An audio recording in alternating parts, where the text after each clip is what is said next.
I'm Connor Wold, and welcome back to another episode of the Top 10 of the 2010s. And this week, we're going to be looking at the best horror movie of the decade, the number one pick on my Top 10 horror movies of the decade list. But if you're new to the series, what I do every single week is I talk about some of my favorite movies of the decade. Every 3 weeks, I start a new genre where I give my top 10 picks of said genre for the decade. We've done sci-fi fantasy and romance and a bunch of other stuff, and as we sort of transition now later into the series, next week's going to be family films, and then afterwards we're going to be doing a little bit more abstract things and thinking about best performances, best scores of the decade, so less so of the genres as we've covered most of them now. We'll still have a few weeks before we transition back into the Oscar season. But if you're enjoying the series, please leave a comment below, let me know some of your favorite horror movies of the decade, and give me a like. That's always well appreciated. But without further ado, let's just jump into why I think Hereditary is the best horror movie of the decade. At the end.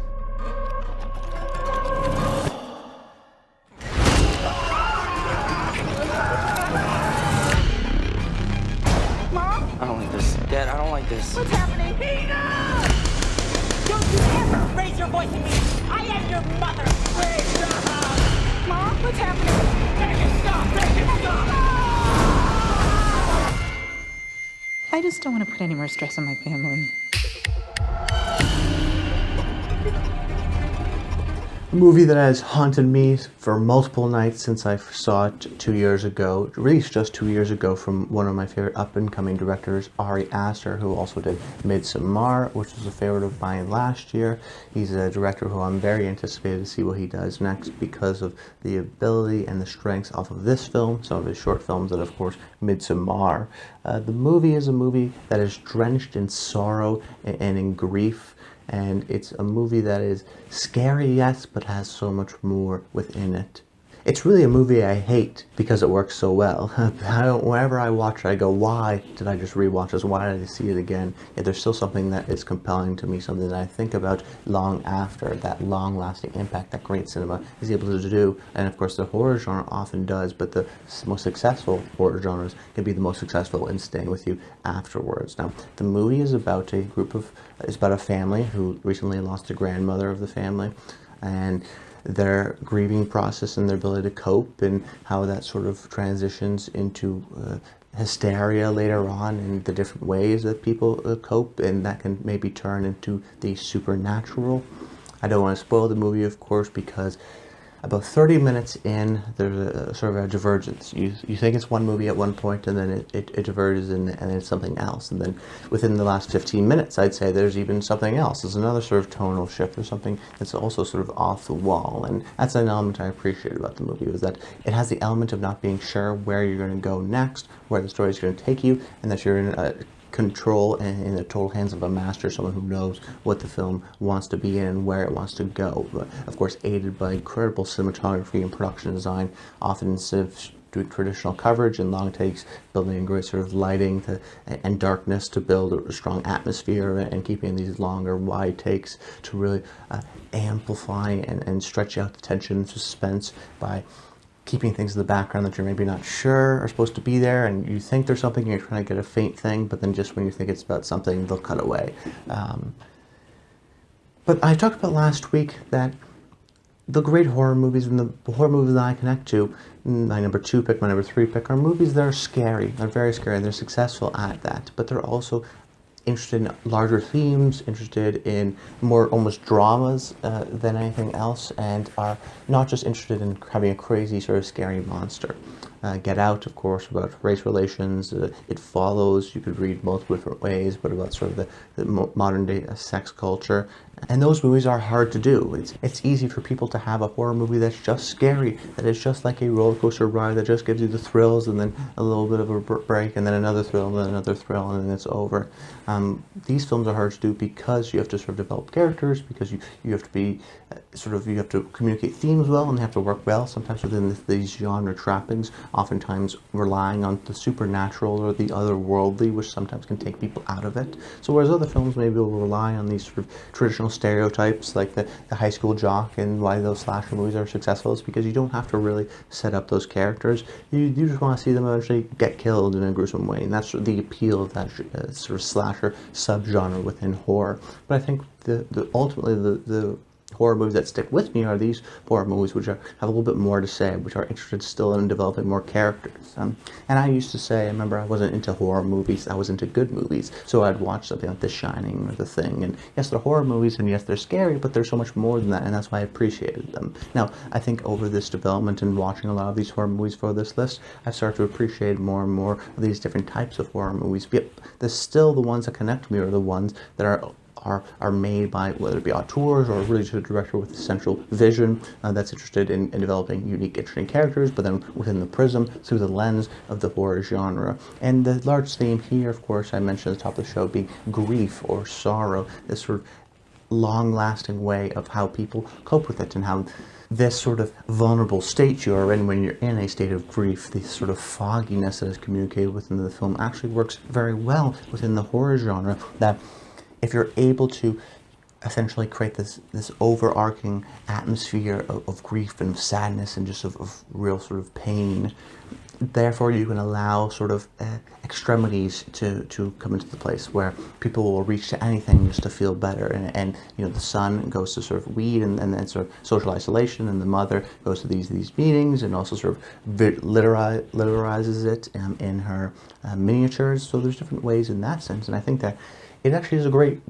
movie just about grief and sort of that grieving process. This is a great sort of slow push in the with Toni Collette's character Annie, when she's in a grieving sort of community where they call those circles, like an AA thing, help center, and she starts sort of telling her backstory, telling her past, and she's sort of reliving things, and it's really sort of emotionally investing, and it's also sort of giving us more backstory as to why she feels the way she is and why she sort of has that thinly veiled mask of being fine and being okay, when really she's got a lot going on within her, and demons that she's sort of been repressing and hasn't really confronted.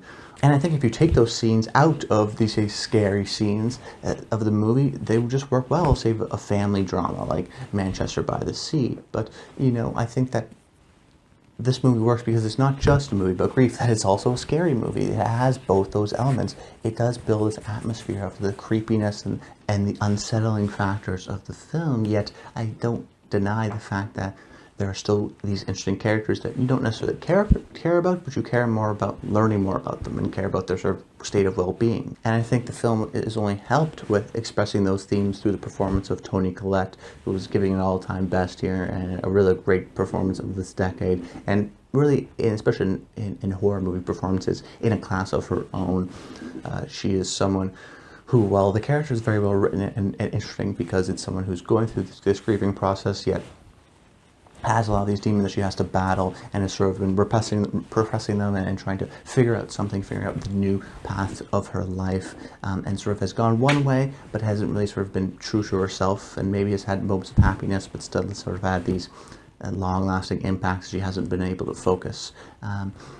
So that's one element of it, that the character is very well written, yet Toni Collette brings it to life because so much of the character is internal, that so much of the character has to do with maybe saying one thing but clearly meaning something else, that she may say she's fine but she's clearly not, and how she's able to show that she's clearly not is through Toni Collette's acting. She's able to show us that the character maybe is saying one thing but feeling something else, that she's actually not fine, that she has something sort of bubbling within her, and then when that sort of third act happens and she sort of leans more into the extremities and the hysteria that role requires, she's able to bring that element as well. So it's not just like she has the sort of traditional drama aspects and goes into the craziness and is kind of cheesy and corny. At least for myself, I sort of really understand that sort of character arc that she has throughout the film, that when she leads to some of the extremities later on in the film, it's believable, it's understandable, and then it's also executed well through Toni Collette's performance. Now, like a lot of horror movies, a lot of people don't like the endings, that they can sort of suffer from endings because people maybe don't like answers or don't like that answer, or that answer wasn't the answer you wanted.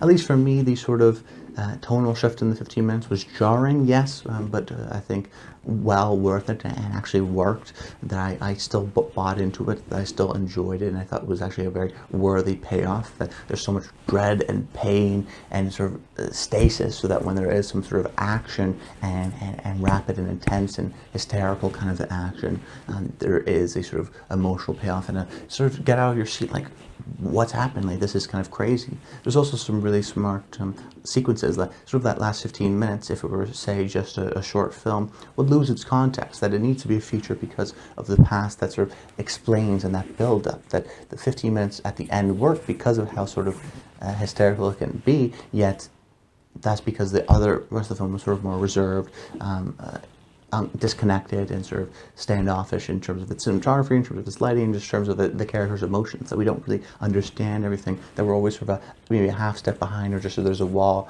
connecting us between the characters, which adds to some of the creepiness and the inability to sympathize and empathize is to a full extreme, because we don't get those moments of intimacy, because the cinematography often is held in these wides that it almost has a sort of miniature-esque type of feel to it, like echoing, of course, Annie's miniatures that she does within the film. Now, there's this common idea in horror to not show the monster until maybe the very end, and to show it very limitedly, that oftentimes our imagination is more than what we actually see.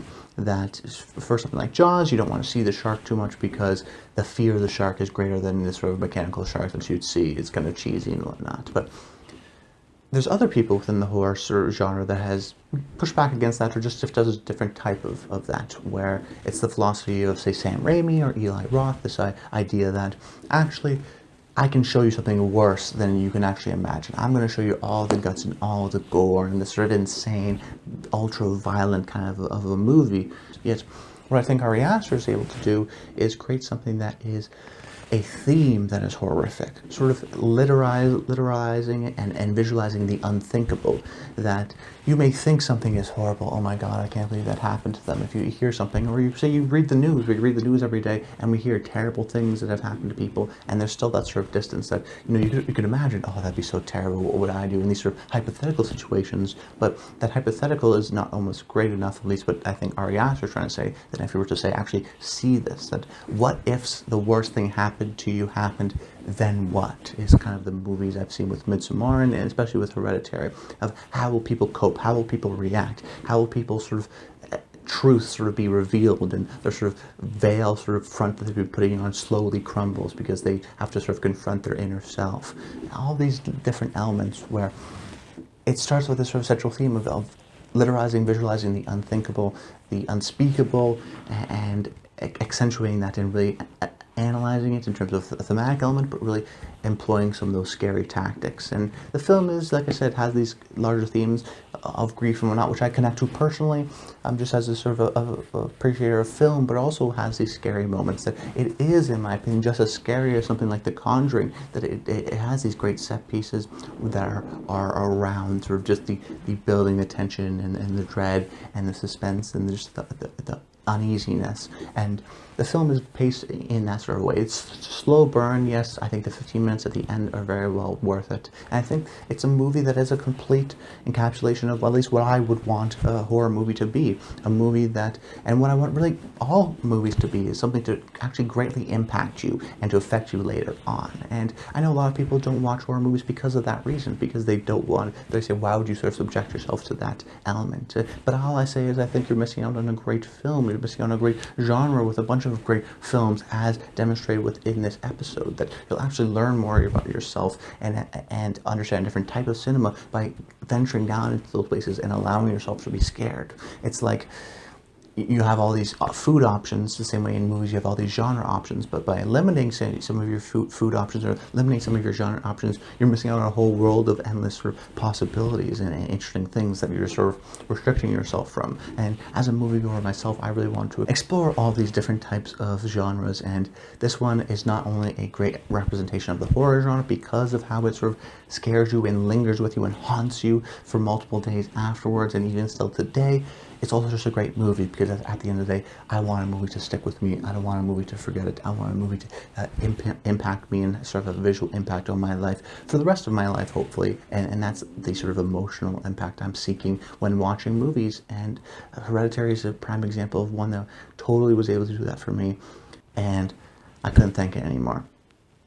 So that's about it, guys. I hope you enjoyed the video. Make sure you comment below. Let me know some of your favorite movies of the decade, just in general. If you maybe missed it and don't want to comment on the sci-fi or the romance movies, just let me know. Or what's your opinion on Hereditary, if you've seen it or not. And stay tuned to next week. We're going to be doing the top 10 family movies of the decade, which should be a lot of fun and a little bit more delightful than, say, this series was.